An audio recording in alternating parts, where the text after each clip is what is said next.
വായിക്കോ.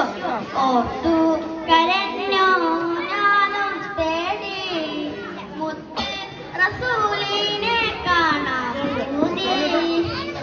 നീലം കൽബാൽ മോഹമേറി മുത്തിൽ മണത്തിടാൻ കൊതികൂടി.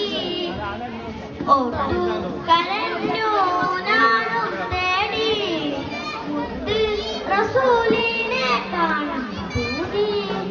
പൊന്നും താരാട്ടി പാടും നേരം കേട്ടേറെ എൻ മുത്ത് പുണ്യനാവും.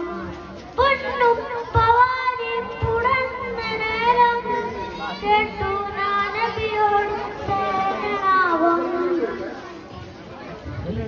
ഓർത്തു കരഞ്ഞോ നാണം തേടി മുത്ത് റസൂലിനെ കാണാൻ പൂതി. നീലം കൽബാൽ